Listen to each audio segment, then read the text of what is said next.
दुसरं महायुद्ध पेटलेलं होतं. या महायुद्धामध्ये एका बाजूला होते जर्मनी, जपान, इटली, तर दुसऱ्या बाजूला होती दोस्त राष्ट्र म्हणजे अमेरिका, ब्रिटन आणि फ्रान्स. आता यांच्यामधलं युद्ध जसं शेवटच्या टप्प्याकडे जायला लागलं, तसं जर्मनीला सर्व बाजूंनी घेरायचा प्लॅन होता आणि त्यासाठी उत्तरेच्या बाजूनं म्हणजे ज्याला आपण नॉर्थ सी म्हणतो, इंग्लंडच्या बाजूनं फ्रान्सच्या किनाऱ्यावर जे उतरले ते अमेरिकन सैनिक होते आणि ब्रिटिश सैनिक देखील त्यांच्यासोबत होते. पण दक्षिणेच्या बाजूनं भूमध्य समुद्रातून ज्यांनी चढाई केली ते सगळे ब्रिटिश सैनिक होते आणि या ब्रिटिश सैनिकांमध्ये देखील अत्यंत महत्वाचे होते भारतीय सैनिक. आता जेव्हा हे भारतीय सैनिकांनी इटलीचा दक्षिणेकडचा भाग जिंकला आणि ते रोममध्ये पोहोचले, रोम जेव्हा या सैन्याच्या ताब्यात आलं, तेव्हा त्या ब्रिटिश सैन्यामध्ये अत्यंत महत्वाचा वाटा होता मराठा लाईट इन्फंट्रीच्या सैनिकांचा सुद्धा. आता मराठा लाईट इन्फंट्रीचं सैन्य तिथपर्यंत पोहोचलं, पण त्यानंतरचा प्रांत अत्यंत अवघड होता. पेरुजिया नावाचा प्रांत होता, तिथं सगळा डोंगराळ आणि पर्वतमय प्रदेश होता. हा पर्वतमय प्रदेश बघितल्यानंतर मराठ्यांना काय जाणीव झाली कुणास ठाऊक, त्यांना तो सगळा भाग बघून कदाचित सह्याद्रीची आठवण आली असेल आणि मराठी इतक्या त्वेषानं तिथं जर्मनांच्यावर तुटून पडले. मॉन्टोन नावाचा एक प्रांत आहे तिथं, ती खरी तर हिटलरची शेवटची आशा होती. ही शेवटची आशा ब्रिटिशांनी म्हणायला नको, मराठ्यांनी धुळीस मिळवली.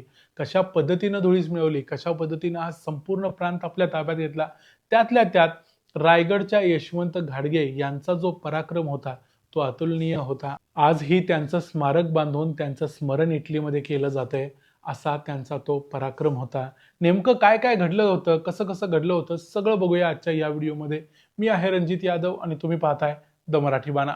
तर झालं असं की ब्रिटिश कॉमनवेल्थच्या सैन्याकडे ही जबाबदारी होती की खालच्या बाजूनं सगळं जिंकत जिंकत जर्मनीपर्यंत जाऊन पोहोचायचं आणि ही जबाबदारी पार पडण्यामध्ये जे भारतीय सैन्य होतं त्यामध्ये गढवाल होते, पंजाबी होते, मराठा होते, अशा सगळ्या सैनिक होतं.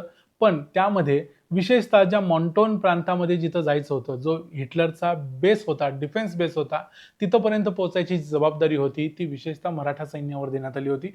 मराठा लाईट इन्फंट्रीच्या सैन्यावर देण्यात आली होती. यामध्ये झालं असं की पेरोजियाचा जो प्रांत आहे तो मराठ्यांनी क्रॉस केला आणि त्यानंतरचे छोटे मोठे जे डिफेन्सेस होते ते सगळे उडवून लावत लावत हे मराठ्यांचं सैन्य उत्तरेच्या दिशेने निघालं. आता या उत्तरेच्या दिशेने जाताना हा सगळा पर्वतमय प्रांत आहे.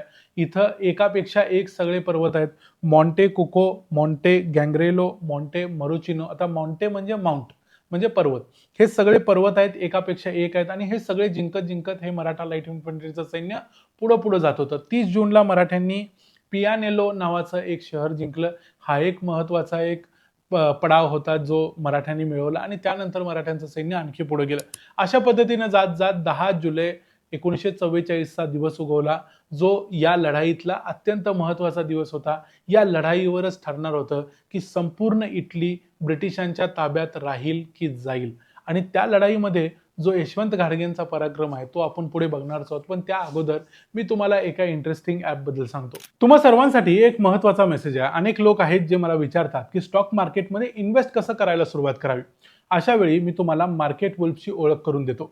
हे एक जबरदस्त ट्रेडिंग प्लॅटफॉर्म आहे. मार्केट वुल्फ एक SEBI registered stock market broker app आहे, जिथून तुम्ही ट्रेडिंगची सुरुवात करू शकता फक्त 99 रुपयाच्या लाईफ टाईम फीजमध्ये आणि इथं कोणतेही इयरली मेंटेनन्स चार्जेस किंवा हिडन चार्जेस लागत नाहीत. चला मी तुम्हाला दाखवतो की तुम्ही हे कसं सहजपणे वापरू शकता. इथं मी मार्केट वुल्फचं ॲप ओपन केलं आणि पिन टाकून लॉग इन केलं. इथं त्यांचं फॉलो ट्रेंड्स हे फीचर आहे. यामध्ये तुम्हाला रिअल टाईममध्ये जे ट्रेंड्स दिसतात ते सर्वात जास्त मूव्हिंग आणि प्रॉफिटेबल ट्रेंड्स असतात.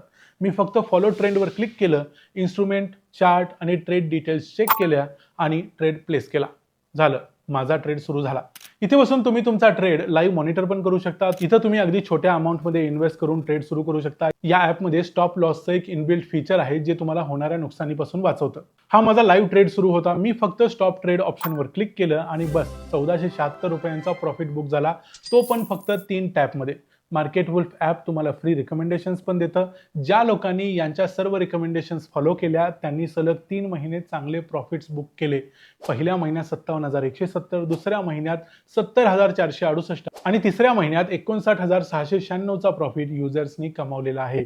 या ॲपची सर्वात भारी गोष्ट म्हणजे या रिकमेंडेशन्सवर मार्केट वुल्फचं कोणतंही कमिशन लागत नाही. हा संपूर्ण प्रॉफिट तुमचा असतो आणि तुमच्या अकाउंटमध्ये ट्रान्सफर होतो. मार्केट वुल्फ ॲप भारतामध्ये अत्यंत वेगाने वाढत आहे आणि हे वापरणं खूप सिंपल आणि सिक्युअर आहे. मग उशीर कशाला करायचा, मार्केट वुल्फ ॲपचे 2 मिलियनपेक्षा जास्त डाउनलोड्स अगोदर झालेले आहेत आणि हे iOS आणि अँड्रॉइड म्हणजे ॲपल आणि अँड्रॉइड दोन्हीकडे अवेलेबल आहे. तर या ॲपसोबत तुमची ट्रेडिंगची जर्नी सुरू करा.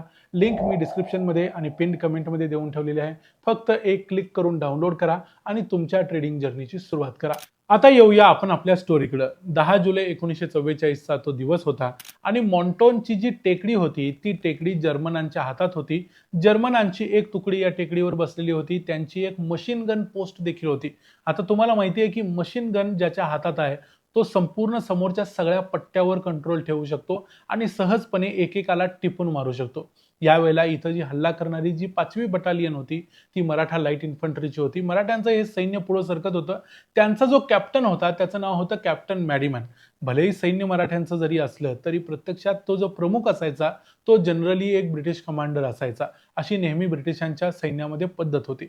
पण हा कॅप्टन मॅडिमनच या मशीन गनच्या गोळीबारामध्ये मारला गेला. पण कॅप्टन मॅडिमन मारला गेला म्हणून मराठा लाईट इन्फंट्रीच्या सैनिकांनी लगेच शस्त्र टाकून पळ काढला नाही. त्यावेळेला रायफल कमांडर नाईक यशवंत घाटगे पुढे आले. यशवंत घाटगे पुढे आले आणि त्यांनी सांगितलं की आपण या मशीन गनवाल्या पोस्टला उडवायचं आणि तोपर्यंत माघार घ्यायची नाही. पण हे करता करता ते क्राऊल करून जसं जसं टेकडीकडे सरकत होते त्यावेळेला मधल्या टप्प्यामध्ये त्यांच्याबरोबर असलेले एक एक करून सगळे सैनिक मारले गेले आणि शेवटी एकटे यशवंत घाटगे शिल्लक राहिले.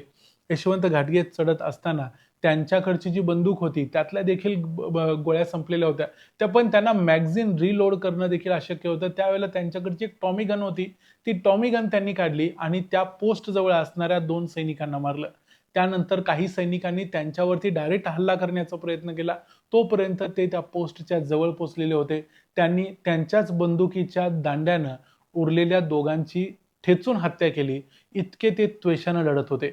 आणि त्यानंतर ते त्या मशीन गन पोस्ट पाशी गेले आणि त्यांनी त्या मशीन गन वरती असलेल्या जो फायरिंग करणारा होता त्याला देखील उडवलं. असं करून ते तिथपर्यंत पोहोचले आणि जी जी टॉप पोस्ट होती ती त्यांनी आपल्या ताब्यात घेतली.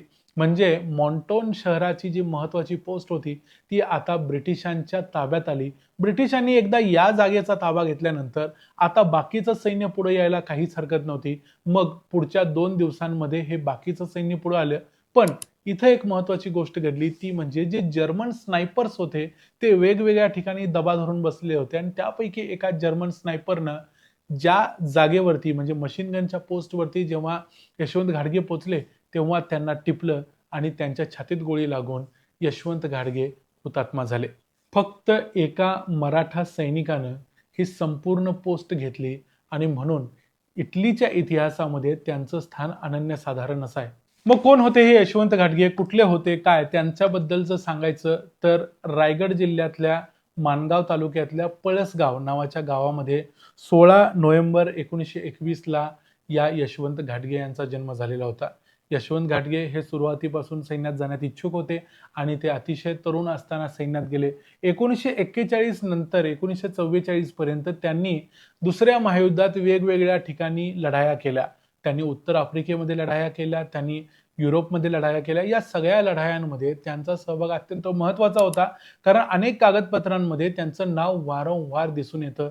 इतका महत्वाचा त्यांचा हा पराक्रम होता. पण त्यांच्या मृत्यूनंतर इटली त्यांना कधीही विसरला नाही किंवा ब्रिटिश किंवा एकूणच दोस्त राष्ट्र त्यांना कधी विसरले नाहीत असं आपण म्हणू शकतो. कारण त्या ठिकाणी एक सनडायल मेमोरियल लगेचच ब्रिटिशांनी उभं केलं. हे युद्ध संपल्या त्या ठिकाणी त्यांचा सन्मान केला गेला. त्यांच्याबरोबर जे इतर सैनिक हुतात्मा झाले त्यांच्यासाठी देखील केलं गेलं. पण या गोष्टीची आठवण म्हणून दरवर्षी तिथं एक कार्यक्रम देखील केला जातो. ज्या दिवशी म्हणजे 10 जुलै तारखेला ही मॉन्टोनची टेकडी ब्रिटिशांनी घेतलेली होती तिथे एक कार्यक्रम केला जातो. अशाच एका कार्यक्रमात भारताचे संरक्षण मंत्री राजनाथ सिंग देखील गेलेले होते. त्यांचे देखील काही फोटोज याबद्दलचे अवेलेबल आहेत.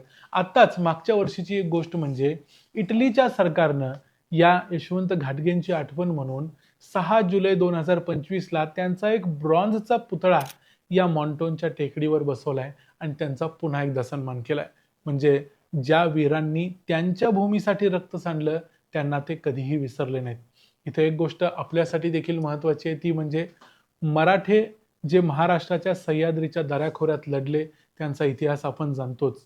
पण याच मराठ्यांनी याच सह्याद्रीच्या पोरांनी पुढे जाऊन इटली मधल्या दऱ्याखोऱ्यांमध्ये देखील पराक्रम गाजवला. तिथं देखील हे आपलं महाराष्ट्राचं नाव, छत्रपती शिवरायांचं नाव, छत्रपती शिवरायांची ती आरोळी ठोकली आणि तिथं देखील विजय संपादन केला, ही गोष्ट आपण विसरता कामा नये. हा एक अत्यंत महत्त्वाचा पराक्रम आहे आणि तो आपण आपल्या लोकांना सांगितलाच पाहिजे. तर ही होती रायगडच्या यशवंत घाटगे यांची स्टोरी. ती तुम्हाला कशी वाटली ते आम्हाला कमेंट्समध्ये सांगा. याबद्दलची काही माहिती तुम्हाला अगोदर होती का ते देखील आम्हाला कमेंट्समध्ये सांगा.